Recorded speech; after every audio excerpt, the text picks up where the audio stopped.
Good evening guys, welcome back to TTDP blog. তো সবাই কেমন আছেন? আশা করি সবাই ভালো আছেন। তো সন্ধ্যেবেলা আমি সন্ধে দিয়েছি, দেখতেই পাচ্ছেন। আমার মেয়েকে বলেছিলাম মানু তুই একটু ক্যামেরাবন্দি করতো, তো ক্যামেরাবন্দি করেছে। আর এই দেখুন দেবাঞ্জনার বাবা একটা সার নিয়ে এসছে। সার ঠিক নয়, ওই চায়ের গুঁড়ো যেটা আর কি সেইটা। তো দোকান থেকে নিয়ে এসছে বস্তায় করে। তো বলছে অল্প অল্প করে গাছের মধ্যে দাও, আর একটু হালকা করে জল ছড়া দিয়ে দাও, দিলে দেখবে গাছগুলো অনেক তাজা হবে। তো সেই জন্য আমি অল্প অল্প করে দিয়েছি, আর ওইদিকে দিতে যাচ্ছি। মেয়েকে বললাম মানে একটুখানি ক্যামেরাটা ধরতো, তো বলেও ধরেছে। তো সবগুলোতে আমি দিয়েছি মোটামুটি। তো এইগুলোতেও আরও সব দেওয়া হয়ে গেছে। এবার আমি ঘরের পিছনের দিকে যে লাউ গাছটা আছে ওই লাউ গাছটাই আমি দেবো, আর এখানে যে লাউ গাছটা আছে এখানটা আমি অল্প অল্প করে দিয়ে দিচ্ছি। নাকি চায়ের গুঁড়োতে নাকি অনেক তেজ হয় গাছপালায়, তো সেই জন্য চায়ের গুঁড়ো দিয়ে দিচ্ছি। তো হালকা হালকা করে ছড়িয়ে ছড়িয়ে আমি দিচ্ছি। এর মধ্যে আবার হালকা হালকা করে জল ছড়া দিয়ে দেবো। তো আবার তুলে নিয়েছি। আবার এই যে এই গাছগুলোতেও দেওয়ার বাকি আছে, এইগুলোতেও অল্প অল্প করে দিয়ে দেবো। লঙ্কার গাছে আরে গাঁদা গাছ, পুঁই গাছ, নোটে শাকের গাছ। নোটে শাকগুলো বাড়েনি, এগুলো বাড়তে একটু সময় লাগবে। তো সবগুলোতে আমি অল্প অল্প করে দিয়ে দিচ্ছি, কারণ বেশি দিলে তো হবে না, বেশি দিলে গাছ বেশি খারাপ হয়ে যাবে। সেই জন্য অল্প অল্প করে যতটা পাচ্ছি দিয়ে দিচ্ছি। এই টমাটার গাছটাই দিয়ে দিলাম খানিকটা, ওইদিকে পুঁই গাছের গাছটাই দিয়েছি। আর একটু ফের আমি নিয়ে আসবো, নিয়ে এসে আমি এটা লাউ গাছটাই দেবো। তো আমি ফের নিয়ে এসেছি, নিয়ে এসে ফের লাউ গাছটাই দিয়ে দিচ্ছি। এটা কিন্তু আগের দিনের সন্ধেবেলা। আর বন্ধুরা দেখুন, এই যে কলা গাছটার কলা প্রায় মানে পাকলা হয়ে এসছে। এইটাকে ভাবছি আমি কেটে নেবো। তোর বাবাকে বলেছিলাম যে কেটে দাও না, ওর বাবা হয়তো কেটে দেবে না, আমাকে হয়তো নিজেকে এটা কাটতে হবে। তো যেদিনকে এটা আমি কাটবো সেদিনকে অবশ্যই আমি আপনাদেরকে শেয়ার করব।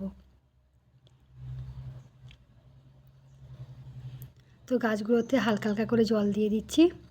আর বন্ধুরা, যে সকল বন্ধুরা আমাকে এখনও পর্যন্ত বন্ধ করেননি, প্লিজ ঝটপট করে বন্ধ করে নেবেন। পাশে থাকা বেল বাটনটা অবশ্যই প্রেস করে দেবেন, যাতে নতুন নতুন ভিডিও যখন আমি আপলোড করব তখনই আপনাদের কাছে পৌঁছে যাবে। আর এই দেখুন বন্ধুরা, আমি ডাল বানানোর জন্য লাউ কাটছি। এই দেখুন একদম গাছের কচি লাউ, একদম তাজা। তো ডালের জন্য এইটুকুই আমি ব্যবহার করব, বাকিটা আমি রেখে দেবো। তো ডালটা আমি কি করে বানাই আপনারা শুধু দেখুন। তো প্রথমে আমি এগুলোকে ফালি করে কেটে নিচ্ছি, নিয়ে এগুলোকে গুঁড়ো গুঁড়ো করে কাটবো। আর এর যে খোলাগুলো এগুলো আমি রেখে দেবো। পরবর্তী সময় এই খোলাগুলো আমি একটা আলু দিয়ে, পেঁয়াজ দিয়ে, কাঁচা লঙ্কা কুচিয়ে ভাজা করব। তো একটু আমি বেশি করেই কাটছি, যাতে পরদিনে এগুলো ভাজা খেতে খুব সুন্দর লাগে। একটু মোটা মোটা করে কেটে নিচ্ছি, দেখতেই পাচ্ছেন।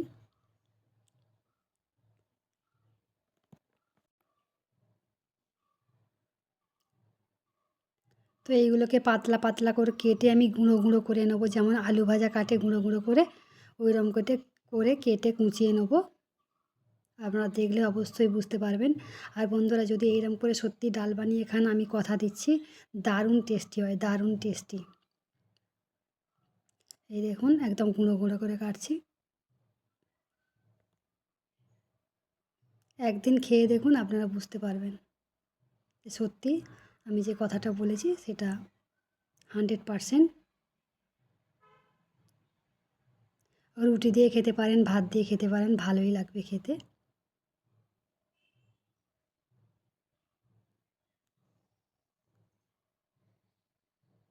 আমার কাছে তো অনেকগুলো উপকরণ ছিল না, যেমন কালো জিরে, তেজপাতা, একটু আদার রস দিলেও ভালো হয়, কিন্তু আমি এগুলো দিইনি। তো আমি করেছি কি, হলুদ গুঁড়ো, লঙ্কা, শুকনো লঙ্কা, একটু জিরের গুঁড়ো, ঘি, এইসব দিয়ে করেছি। এই দেখুন চিনি, নুন, এইগুলো দিয়ে করেছি। এতেই খুব সুন্দর টেস্ট হয়েছে। তো প্রথমে কড়াই তেল দিয়ে দিচ্ছি, দেখতে পেয়েছেন। শুকনো লঙ্কা দিয়ে দিলাম, পাঁচ ফোড়ন দিয়ে দেবো খানিকটা, দিয়ে এই যে ডালগুলোকে ধুয়ে নিয়েছি, ডাল আর লাউটাকে ভালো করে ধুয়ে নিয়েছি। তো এগুলো মোটামুটি ভাজা হয়ে গেছে। এর মধ্যে আমি এবার ডাল আর লাউটা তুলে দেবো, দিয়ে ভালো করে এটাকে ভাজবো।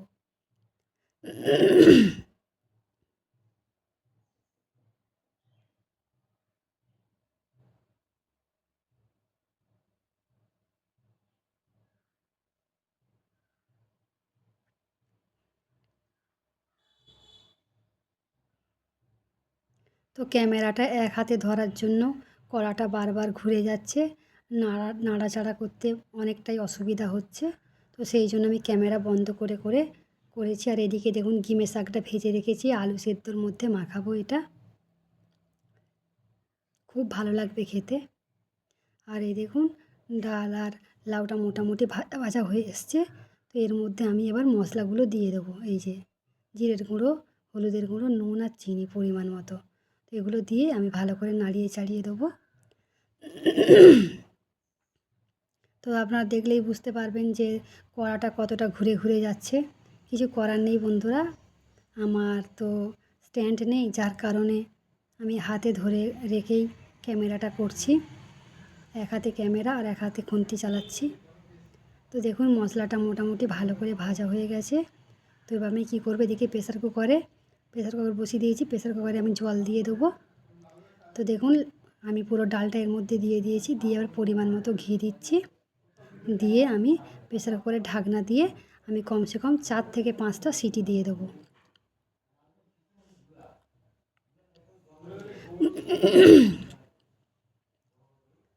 তো দেখুন এইটা হচ্ছে মিষ্টি কুমড়ো, এটা দারুণ টেস্টি হবে। মিষ্টি কুমড়ো ভাজা করার জন্য আমি লঙ্কার গুঁড়ো, হলুদের গুঁড়ো আর একটু গোলমরিচের গুঁড়ো দিয়ে ভালো করে মাখিয়ে নিচ্ছি। এগুলোকে ভাজা খাবো। আজকের এই কুমড়োটা সত্যিকারের বন্ধুরা, এত সুন্দর কুমড়ো পেয়েছি কী বলবো আপনাদেরকে, দারুণ খেতে ছিল, খুব মিষ্টি। এখানে তো মানে মিষ্টি কুমড়ো পাওয়াই মুশকিল, অনেক কষ্ট করে মিষ্টি কুমড়ো পাওয়া যায়। যখন যখন আমি মিষ্টি কুমড়ো দেখতে পাই তখনই আমি কিনে নিই। তো মিষ্টি কুমড়োগুলোকে ভেজে নেবো। আর এদিকে আমার ডালটা মোটামুটি রেডি হয়ে গেছে, সিটি দিয়ে দিয়েছিলাম। তো আজকের মতো ভিডিওটা আমি এখানেই সমাপ্ত করব। এই দেখুন ডাল আমার রেডি হয়ে গেছে, দেখতেই পাচ্ছেন কি সুন্দর গলে গেছে ডালটা, অনেক টেস্টি হয়েছিল ডাল আর কুমড়ো ভাজা। তো আজকের মতো আমি এখানেই সমাপ্ত করছি। টাটা বাই বাই, সবাই ভালো থাকবেন, সুস্থ থাকবেন।